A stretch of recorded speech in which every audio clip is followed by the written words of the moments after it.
저는 지난 한 달간, 한 달이 넘었죠 벌써. 가장 인기 없는 설교를 하고 있습니다. 그것이 무엇입니까? 여러분이 죄인이다라고 말하는 설교입니다. 설교가 사랑으로 감싸주고 이제 힘든 세상 사니까 괜찮다, 하나님 함께 하신다 이런 얘기 해야 되는데, 로마서의 서론은 계속해서 우리가 죄인이라는 불편한 이야기들을 한다는 사실입니다.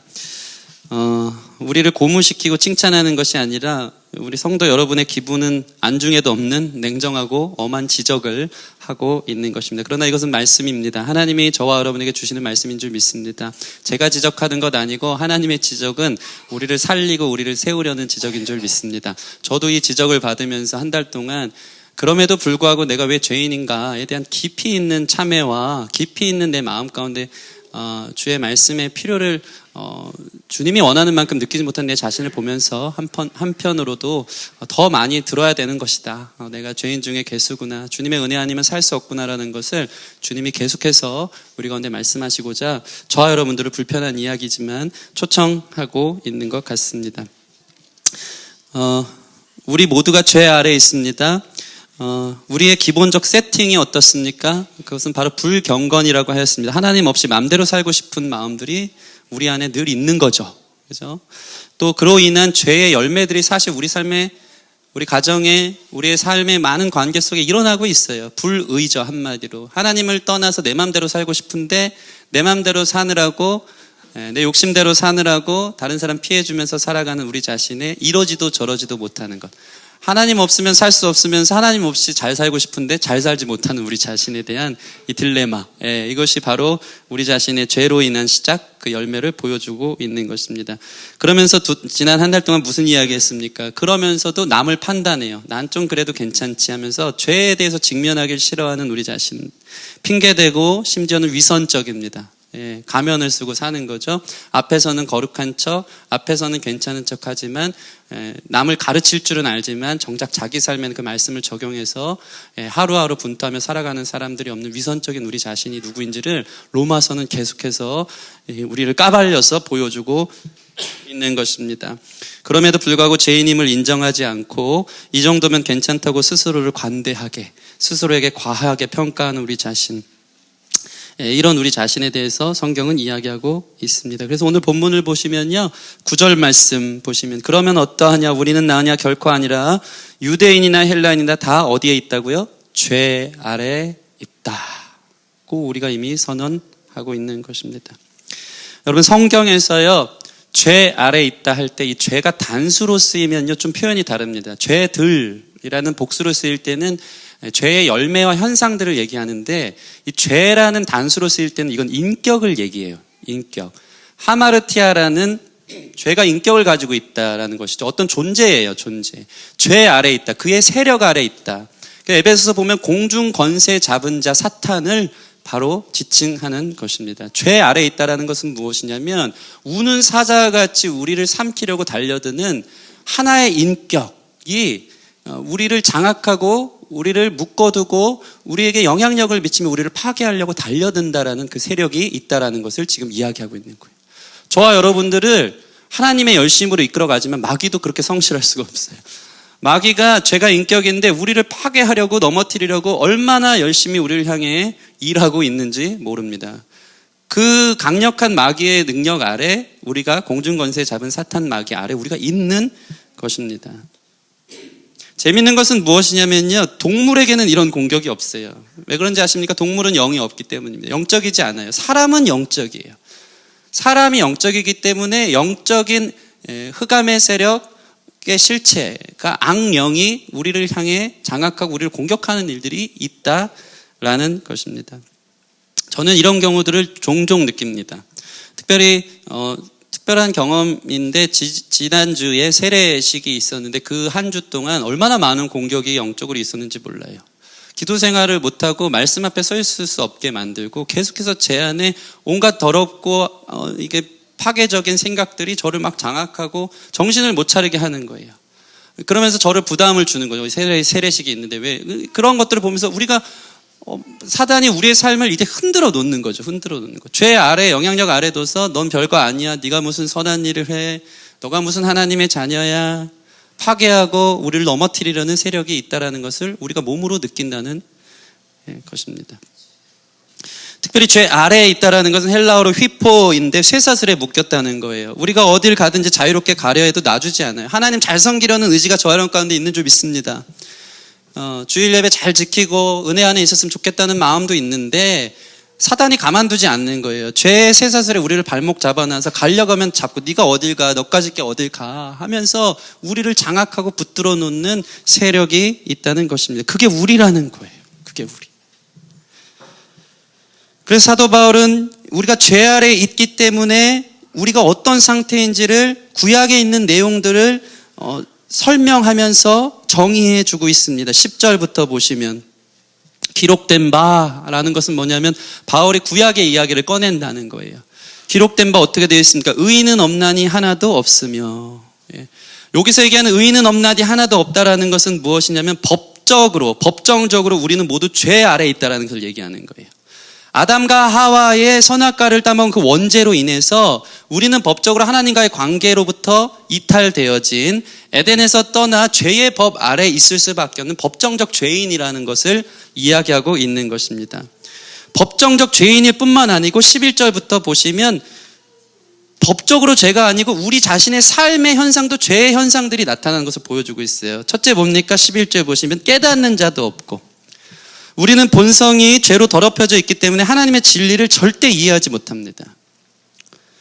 왜 이렇게 어려운지, 하나님의 진리의 그 사랑을 제가 묵상하면 할수록 차라리 어릴 때는 순수해서 저희 승리에게 예수님 사랑 얘기하면 막 눈물도 글썽거리고 그래? 막 이러면서 아빠 예수님이 날 위해 죽으셨어? 우리 늘 참 신기해요. 6살짜리가 삶과 죽음에 대해 관심이 많고요. 그렇게 영적이에요. 부활에 대해서 관심이 많고. 근데 신기한 게요, 나이를 먹으면 먹을수록 하나님의 사랑에 대해서 이렇게 쥐어짜도 그 묵상이 잘 안 될 때가 있어요. 그 진리에 하나님의 은혜를 주시지 않으면 진리로 찾아가는 것이 너무나도 쉽지 않은 내 자신을 본다는 거예요. 깨닫는 자가 없대요. 우리는 죄인이기 때문에. 그래서 에베소서 4장 18절 이렇게 나왔습니다. 너희 죄로 인해서 너희 총명이 어두워졌대요. 그들 가운데 있는 무지함과 그들의 마음이 굳어짐으로 말미암아 하나님을 모른다는 거예요. 우리가 그런 존재라는 것을 인식해야 돼요. 여러분, 총명이 어두워져 있어요. 우리가 무지합니다. 마음이 굳어져 있어요. 하나님을 모르기 때문에 그분을 사랑하지 못하는 거예요. 그게 우리 자신입니다. 11절 보면 뭐라고 나와 있습니까? 또 깨닫는 자도 없고 하나님을 찾는 자도 없고. 이 말에 대해서 우리가 이렇게 생각할 수 있어요. 하나님 찾는 자가 이렇게 많지 않나요? 주일만 되면 우리 성도님들이 이렇게 와서 하나님 찾으러 오지 않았습니까? 근데 성경은 바울 사도가 극단적으로 이야기하는 것 같지 않습니까? 하나님 찾는 자가 없대요. 여러분, 하나님 찾으러 오셨죠? 근데 하나님 찾는 자가 없대요. 이게 무슨 의미입니까? 요한복음 6장 44절 45절 보시면 나를 보내신 아버지께서 이끌지 아니하면 아무도 내게 올 수 없으니. 여러분, 의지로 하나님을 찾을 수 있는 사람은 아무도 없어요. 하나님이 이끌어서 여러분을 찾아오시고 붙들어 내기 때문에 여러분이 하나님께 나올 수 있다라는 사실입니다. 인간은 다 죄인이기 때문에요, 깨닫지도 못하고 하나님을 찾질 않아요. 누구도 자발적으로 자기 자신의 힘으로 하나님을 찾을 수 없는 거예요. 그것을 인정하시기 바랍니다. 그게 우리 자신인 거예요. 팀 케일러의 당신을 위한 로마서의 책에 이런 내용이 있습니다. 하나님을 찾는다는 모든 자들, 사실 자기 삶의 문제나 자신의 죄책감을 해결할 용서나 자신의 근심을 덜어줄 영적 평화를 향한, 또는 앞으로 살아갈 힘을 위한 능력을 구하거나 공허함을 채워줄 신비한 경험을 원할 뿐이다. 다시 한번 읽어드릴게요. 우리가 하나님을 찾는데요, 하나님 자체를 찾는 것이 아니고 하나님을 통해서 내 삶의 문제를 해결하기 위해서, 또는 영적인 내 삶의 죄책감, 공허함들을 해결하기 위해서, 자신의 근심을 덜어줄 영적 평화를 위해서 우리는 종교적인 어떠한 것을, 기독교가 아닌 다른 종교라도 우리는 찾아가는 거지, 그것이 곧 하나님을 찾는다는 것을 이야기하는 것은 아닌 거예요. 이게 매우 중요한 거예요. 저와 여러분이 주일날 나올 때 하나님의 은혜는요, 하나님의 얼굴을 구하게 하는 줄 믿습니다. 근데 우리의 무지함과 전적 타락은, 우리가 죄 아래에 있는 사람들의 현상은 뭐냐면 하나님 찾는데 사실은 자기 유익을 위해서 찾는 거예요. 하나님 자체보다 하나님 손에 관심 있는 거예요. 하나님 내게 무엇을 줄까? 내 삶의 문제를 어떻게 해결해 줄까? 그래서 하나님 찾는 경우가 많아요. 이게 죄 아래에 있는 증상이에요. 이것들이 어려운 내용 같은데 제가 이 내용을 책을 읽으면서 저는 이제 무릎을 치는 거예요. 10년, 20년 신앙생활하고 목사가 돼서 나는 하나님 당신 자체 얼굴을 구하는가? 하나님 당신을 사랑하는가? 하나님만으로 충분한가? 아니면 내 삶의 문제, 내 영적인 공허함, 내 어떠함 때문에 하나님을 찾는 것, 그 이상으로 나아간 적이 한 번도 없는 내 자신은 아닌가? 우리 자신을 보여주고 있는 것입니다. 여러분은 어떻습니까? 매우 통찰력 있는 분석 아닙니까? 12절 보시면 우리의 의지적 타락을 또 보여줍니다. 다 치우쳐 함께 무익하게 되고. 이사야 53장 6절 이런 말씀이 있습니다. 많이 들어보셨을 거예요. 우리는 양 같아서 그릇 행하여 각기 제갈 길로 갔대요. 우리를 양으로 비유한 것은 기가 막힌 통찰인 것 같습니다. 양은 어떤지 아십니까? 양은요, 기가 막힌 근시예요. 잘 보질 못해요. 후각은 발달했는데 그러다 보니까 양은 자기 앞에 있는 동료 양이 어디로 이동하면 그 꼬랑지만 따라가는 존재예요. 여기서 보면 다 치우쳐 함께 무익하게 된다는 것은 무엇이냐면 양들처럼 그냥 남들 따라가는 것대로 따라가는 존재라는 거예요. 그게 우리입니다. 우리의 의지는 그저 남들 하는 꽁무니 따라가는 정도. 그러다 보니까 목자가 없으면 어떻습니까? 맨 앞에 제대로 된 방향을 이끄는 목자가 없으면 다 치우쳐 함께 무익하게 되는 양 같아서 그릇 행하여 각기 제갈 길로 갈 수밖에 없는 연약한 존재라는 거예요. 12절 또 보시면 결국 선을 행하는 자가 없다. 하나도 없대요. 하나도 없대요. 여기도 불만을 갖는 사람이 있어요. 나는 선을 행하고 있는데. 그런데 성경이 말하는 선은요, 겉으로 드러나는 선이 아니고 동기까지 선한 것을 선하다고 말합니다.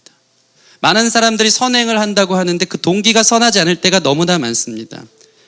우리의 의도는 다분히 우리의 선의 행동을 통해 나를 드러내고 내게 이익이 있기 위해서 하는 선행들이 많이 있다라는 것입니다.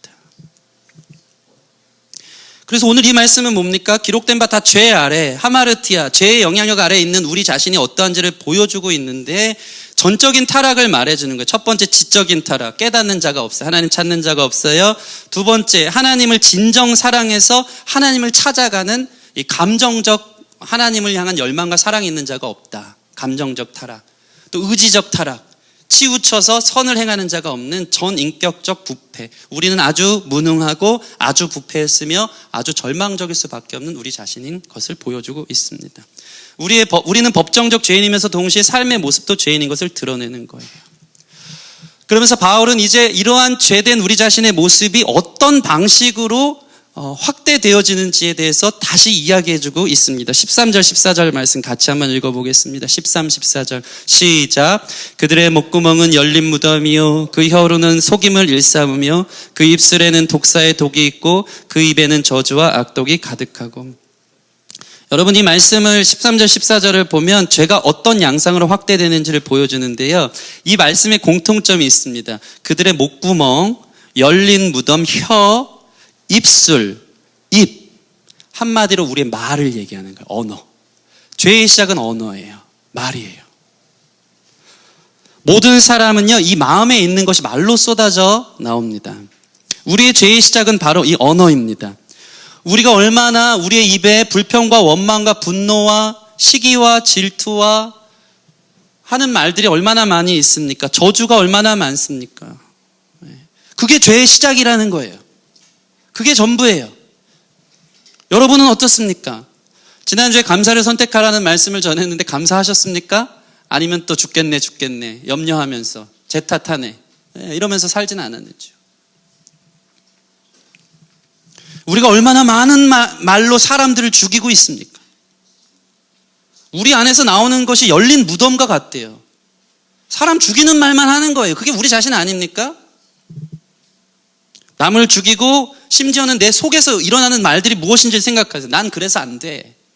하나님 믿는 사람인데도. 내 인생은 저주받았어.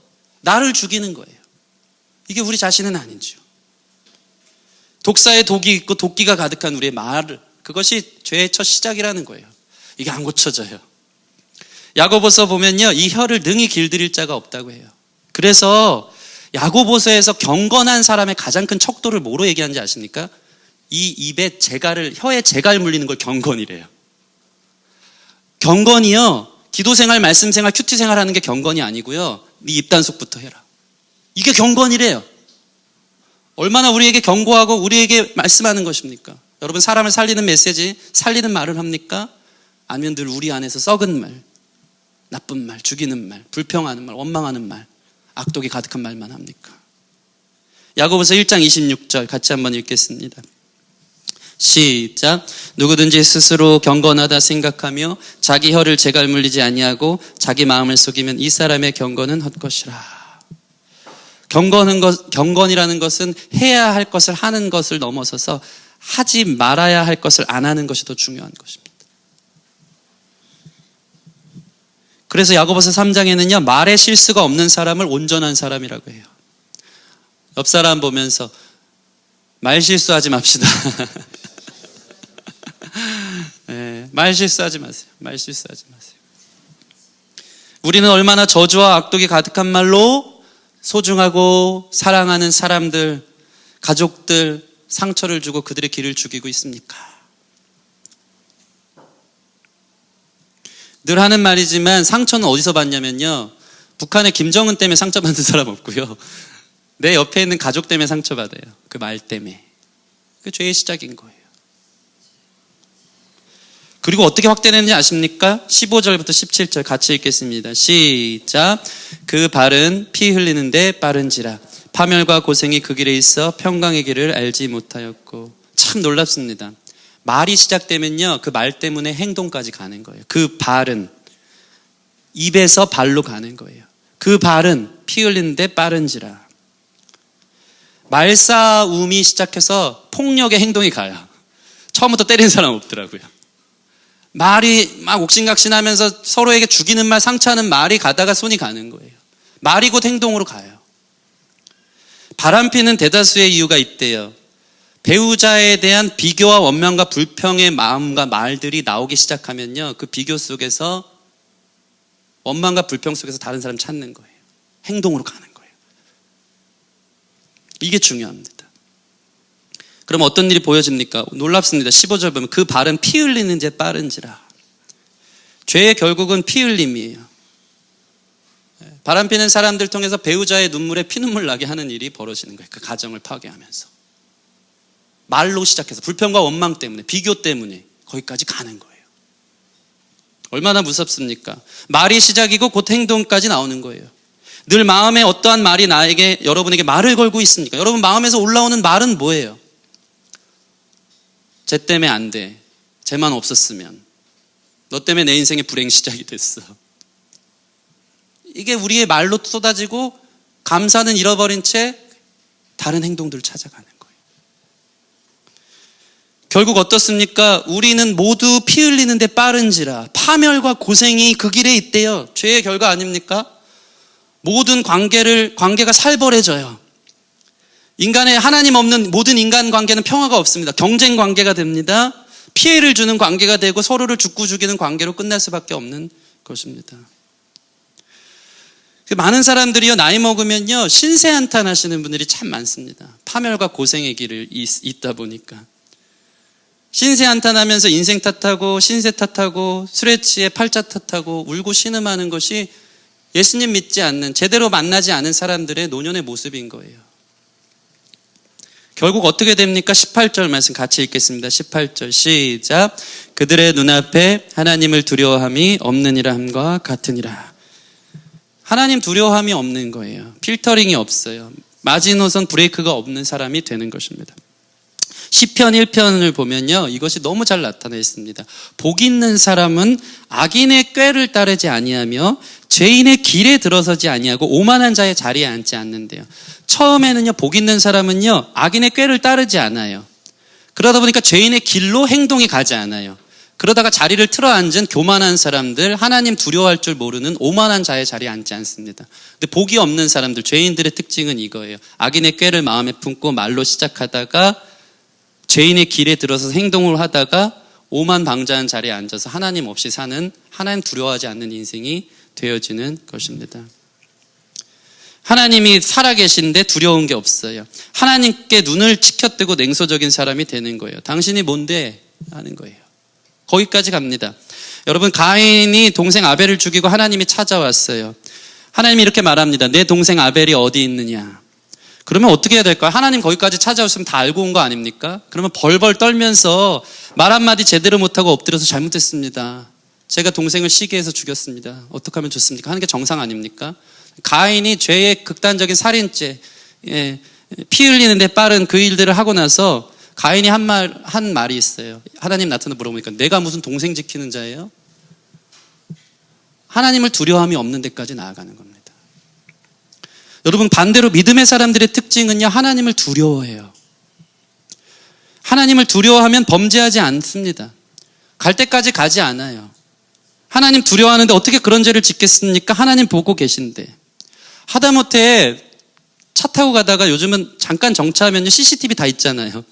5분만 정차해도 이게 범칙금 끊지 않습니까? 3만 원, 4만 원.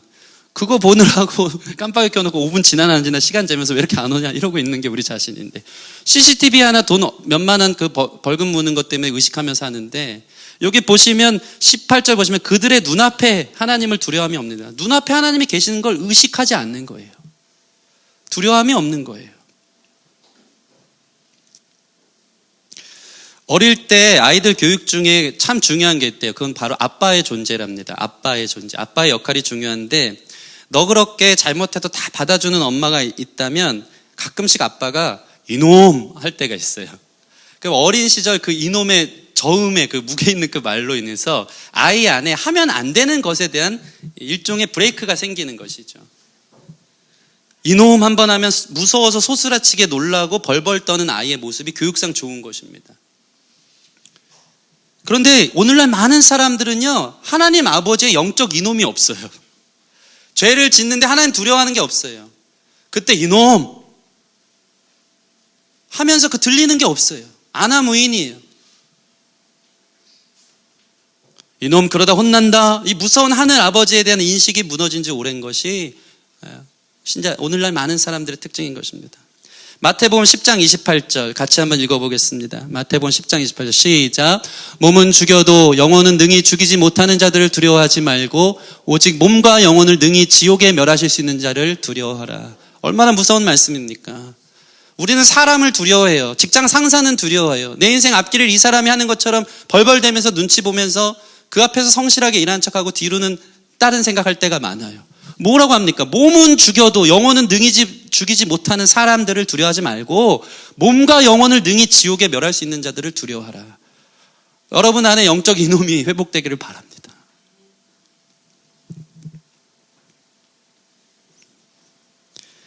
자, 이 결론으로 가겠습니다. 사도 바울은 로마서를 통해서 2장을 통해서 유대인들과 헬라인들이 왜 죄인인지 그들 자신들의 죄를 폭로하고 불편하게 만들었어요. 그동안 한 달 동안 이 이야기 했어요. 그리고 오늘 죄의 법 아래에 있다라는 그 자신들을 볼 때 남만 지적한 게 아니고, 우리 9절 말씀 다시 한번 보겠습니다. 9절 말씀 같이 읽겠습니다. 시작. 그러면 어떠하냐? 우리는 나으냐? 결코 아니라 유대인이나 헬라인이나 다 죄 아래에 있다고 우리가 이미 선언하였느니라. 이 말씀의 중요한 게 뭐냐면요, 우리는 나으냐? 결코 아니다. 따라해 봅시다. 우리는 나으냐? 결코 아니다. 유대인들 책망하고 헬라인들 다 죄 아래에 있다라고 사도 바울 얘기하는 것이 아니고, 마지막으로 바울 자신에게 얘기하는 거예요. 내가 이렇게 너희를 가르치고 죄를 폭로하고 불편하게 했지만 우리는 낫냐? 결코 아니다. 나도 똑같은 죄가 있는, 성정이 있는 죄가 있는 사람이다. 나도 죄의 법 아래에 있다라는 것을 보여주고 있는 거예요. 여러분 항상 이것을 자기 마음 가운데 새기길 바랍니다. 여러분 낫습니까? 이 로마서에 나오는 이 죄인의 모습들, 오늘 얘기하는 말과 행동과 하나님을 두려워함에 있어서 여러분 좀 괜찮은 사람입니까? 저는 감히 제가 목사임에도 불구하고 우리는 나으냐? 결코 아니라. 강력한 죄의 인격, 사단의 괴괴, 사단의 영향력 아래서 저는 사단이 한번 흔들어 놓으면 겉으로는 목사인 척 깨끗한 척 해도 마치 정화조 밑에 정화조 뚜껑 열면 처음에 깨끗해요. 흔들어 놓으면요, 안에서 온갖 오물들이 다 올라와요. 사람은 다 그렇습니다. 건드려 놓으면 더러운 것들이 나오는 존재인 거예요. 우리 자신의 연약함을 먼저 아는 것이 건강한 사람, 죄에 대해서 직면한 자기 태도의 첫째예요. 지피지기, 적을 알고 나를 알면 백전백승한다. 근데 우리는 적을 몰라요. 사탄이 얼마나 강력한지. 여러분의 삶을 잡아먹고 죽이려고 쫓아드는 사자와 같이 입을 벌리며 달려하는 사탄의 존재에 대해서는 무시하고 나를 몰라요. 나는 죄 앞에서 강한 척해요. 난 그래도 괜찮다고 생각해요. 근데 로마서는 뭘 얘기하냐면 사단이 얼마나 강한지, 그리고 난 얼마나 연약한지. 그래서 사도 바울은 로마서 7장에 오호라 나는 곤고한 자다. 이 사망의 법에서 누가 나를 건져내랴. 그 영적 대가가 그런 고백을 하는 거예요. 오호라 나는 곤고한 자다. 이 사단의 공격과 영역과 안에서 나는 아무것도 할 수 없는 너무나도 초라한 밀 까부르듯이 사탄이 나를 까부르면 넘어질 수밖에 없는 연약한 존재다라는 것을 인정하는 거예요. 근데 놀라운 것은 거기서부터 복음이 시작한다는 사실을 여러분 기억하시기 바랍니다. 마치 이것과 같아요. 하와이에서 일본으로 헤엄칠 수 있는 사람이 있을까요? 없을까요? 없을 거예요. 거의 태평양을 건너는 수준인데 3명의 사람이 수영을 했습니다. 첫 번째 사람은 수영을 전혀 할 줄 몰라서 하와이 바다에 빠지자마자 발버둥대다가 가라앉은 한 사람이 있습니다. 두 번째 사람은 수영을 조금 할 줄 아는데 바다 수영은 처음이라 조금 가다가 높은 파도에 두려움에 쌓여 허우적거리다가 결국 포기하고 익사 직전까지 갑니다. 마지막 세 번째 사람이 있었어요. 수영 대회에서 우승한 사람, 오랜 시간 수영을 잘하는 사람인데 그 사람은 하와이에서 일본으로 갈 때 4.8km까지 헤엄을 쳐서 가다가 결국 지쳐서 6.4km에서 힘이 소진되어 익사 직전까지 갔어요. 이 얘기가 뭘 얘기하는지 아십니까? 인간의 어떠함으로는 하와이에서 일본으로 건너갈 수 있는 사람은 아무도 없어요. 다 도토리 키재기라는 거예요. 죄의 영향력 아래에서 내가 얼만큼 선하고 얼만큼 내가 하나님 앞에 내 스스로의 의지를 갖고 설 수 있는들 4.6km, 6.4km밖에 못 가는 거예요. 결코 하와이에서 일본으로 건너가는 사람은 아무도 없다라는 것을 이야기해 주는 거예요. 우리는 다 죄 아래에 있어요.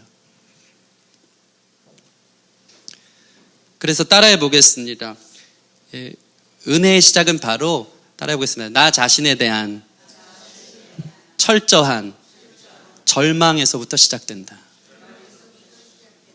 그게 시작입니다. 여러분 스스로에 대한 절망.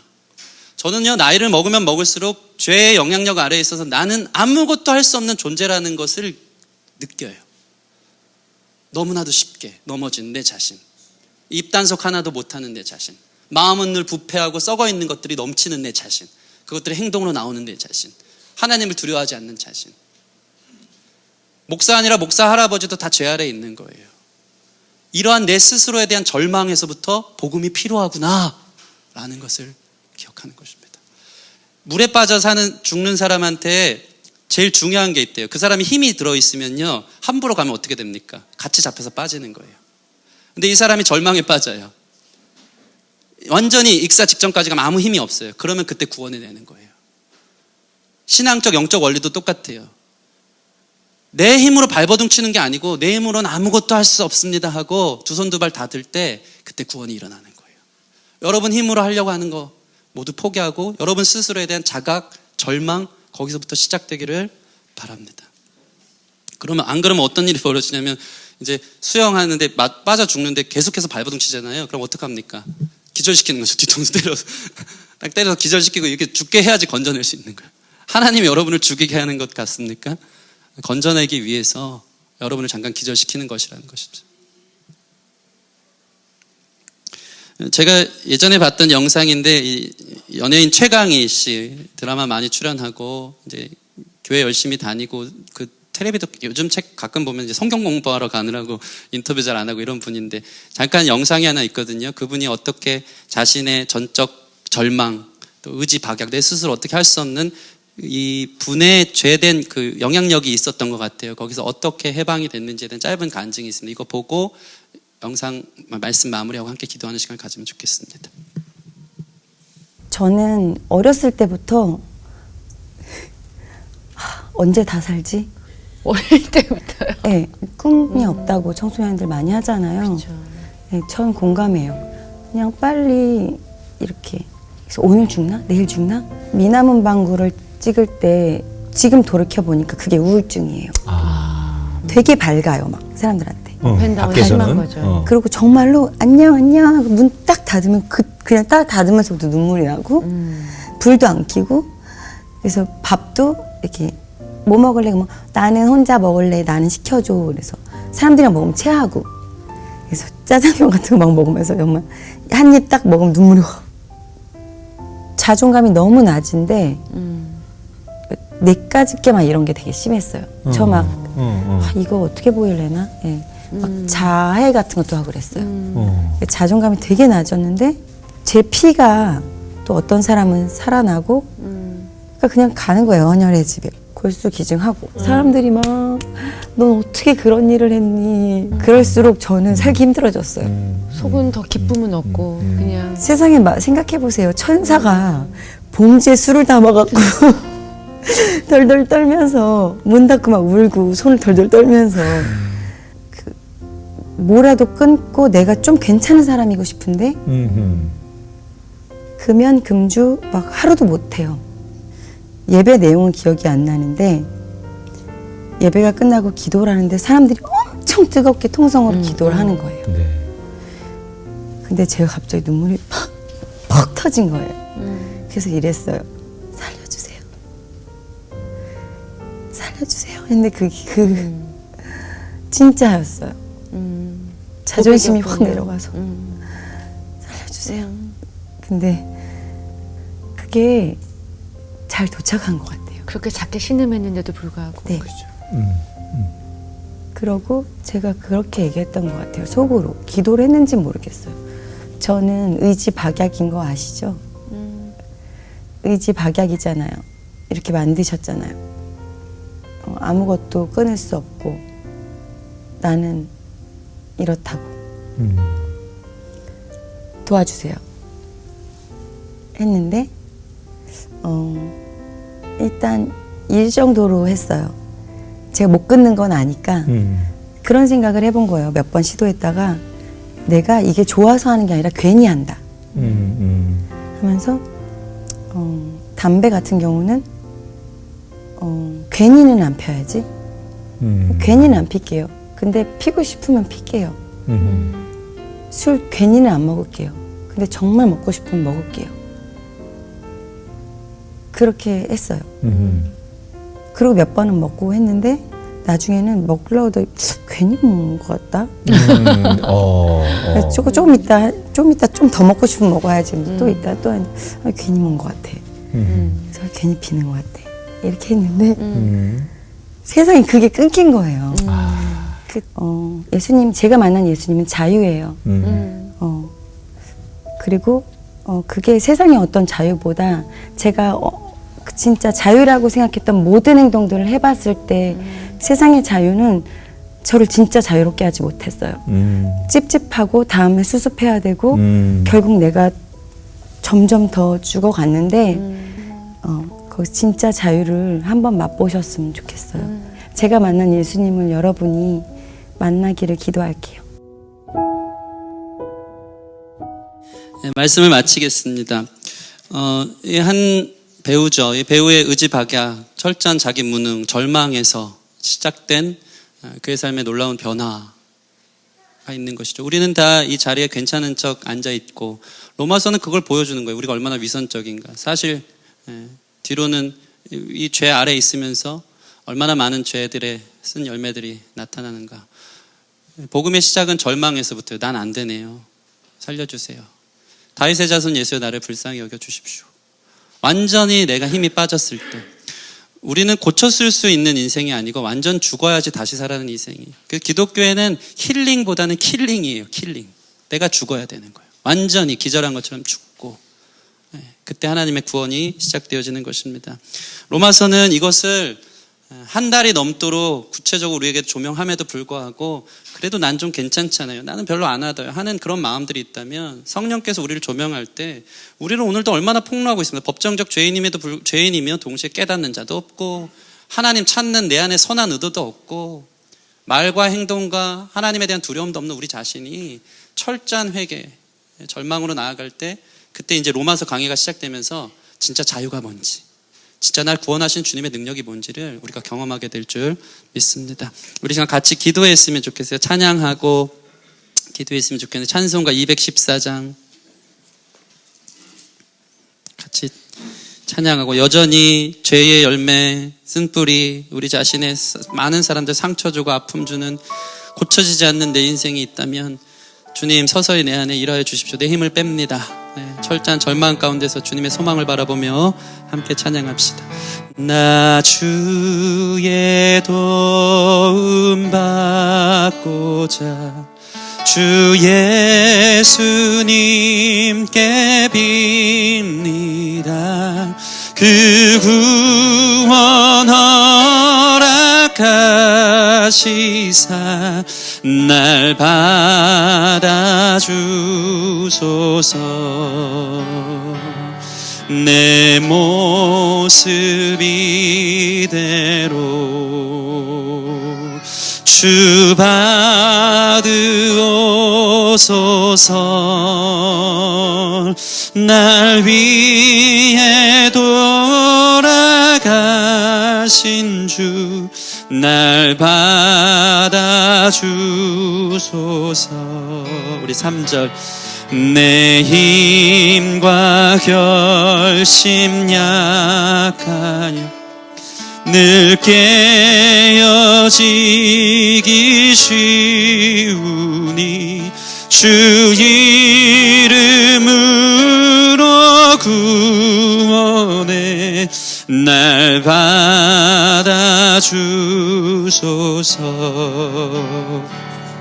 내 모습 이대로 주 받아주소서. 날 위해 돌아가신 주 날 받아주소서. 내 모습 이대로 내 모습 이대로 날 받아주소서. 날 위해 돌아가신 주 날 받아주소서. 이 시간 같이 기도했으면 좋겠습니다. 맞습니다. 죄인 한 사람 여기 있습니다. 법정적 죄의 진노 아래 있으며 우리 삶을 볼 때 선한 건 아무것도 없는 내 자신입니다. 그럼에도 불구하고 내가 힘이 빠지지 않고 내 자신에 대한 하나님이 아닌 다른 소망, 내 자신의 철저한 절망 없이 내 가정을 꾸리려 했고 내 사랑하는 관계들을 이끌어 가려고 했고 내 미래를 개척해 나가려고 했습니다. 이 시간 모든 힘을 빼는 기도를 했으면 좋겠습니다. 내 힘으로 할 수 있는 건 아무것도 없습니다. 제 힘으로 할 수 있는 것은 없습니다. 철저한 절망 가운데 내 자신이 주님을 향해 나를 불쌍히 여겨 주십시오 하면서 주님 앞에 나아가오니 나를 불쌍히 여기사 나를 구원하실 수 있도록 완전히 내가 힘이 빠지는 거룩한 역사 있게 하여 주시옵소서. 전적 무능함을 제가 경험합니다. 전적으로 타락하여서 무너지고 어느 것 하나 선한 열매가 없는 내 자신을 볼 수밖에 없는 죄 아래 있는 나 자신을 봅니다. 온갖 사단마귀의 견고한 진들 그 공격으로부터 나를 자유케 하여 주시옵소서. 우리 가정을 지키시고 우리 모든 관계 우리 삶을 지켜 주시옵소서. 우리 함께 기도하며 나아가도록 하겠습니다. 하나님 아버지 불쌍히 여겨 주시옵소서. 내 모습 아버지 주님 겉으로는 목사이며 아버지 장로이며 권사이며 아버지 신앙생활 10년 20년 했지만 우리 입은 열린 무덤과 같습니다. 속은 썩어 있습니다. 우리는 불평과 원망과 아버지 저주와 아버지 분노와 악독이 가득한 혐한 가득하고 우리의 행동은 주님이 기뻐하는 삶을 단 한순간도 살 수 없는 연약한 존재임을 고백합니다. 하나님 두려움이 없는 아버지 불경건이 우리 자신에 있습니다. 아버지 이런 여 자신을 어떻게 하면 좋습니까? 말씀하실 때 나는 할 수 없다는 완전한 절망, 죄에 대한 자기 자각, 죄에 대한 인식 가운데 주님을 초청하는 거룩한 역사가 이 시간 있기를 소원합니다. 아버지 내 힘으로 할 수 없음을 믿습니다. 아버지 힘을 뺍니다. 도와주십시오. 우리는 의지박약입니다. 주님 우리 안에도 구원의 놀라운 역사가 주님이 일하실 수 있도록 주님이 우리 삶에 그림 그리실 수 있도록 우리 자신을 두기를 원합니다. 주님 역사하여 주시옵소서. 인도하여 주시옵소서. 하나님 우리 자신이 힘을 빼기를 원합니다. 우리 자신의 힘으로 할 수 있는 것이 아무것도 없다는 것을 깨닫는 것이 복음을 받을 수 있는 첫 시작인 줄 믿습니다. 주께서 우리 삶에 그림을 그릴 수 있도록 내가 그려놓은 모든 것들 다 찢고 아버지 백지부터 시작하여 하나님의 생명의 그림을 그려나가는 우리의 삶이 되게 하여 주시옵소서. 우리 마음에 얼마나 불평과 원망과 내 자신에 대한 무너진 자존감 속에 아버지 내 자신을 혐오하며 싫어하며 내 자신을 파괴했는지 모릅니다. 특별히 이러한 파괴 속에 다른 사람들을 파괴하고 아버지 다른 사람들에게 많은 상처와 아픔을 줬던 아버지 입에 재갈을 불리지 못했던 우리 자신의 열린 무덤과 같은 입술이 있음을 주님 앞에 고백합니다. 아버지 그 불평과 원망 속에 우리의 행동은 어떻습니까? 이 모든 것들을 떠나 죄 가운데 자기 삶의 자기가 주인이 되어서 피 흘리는데 빠른 발로 달려갔을 때가 얼마나 많은지요. 그 결과가 나도 파괴하고 고생길로 가고 파멸의 길로 가게 했던 우리 자신의 지난 날들의 삶이 있었음을 고백합니다. 10년 20년 그렇게 살았는데도 여전히 우리 힘이 가득하고 철저히 나 자신에 대한 무능함을 깨닫지 못한 채 그래도 괜찮은 척 마치 하와이에서 일본으로 건너가는 수영 나는 할 수 있는 것처럼 아버지 우리 자신의 모든 교만함들과 알량함들이 있다면 주님 이 시간 우리 모든 것들을 깨트려 주시옵소서.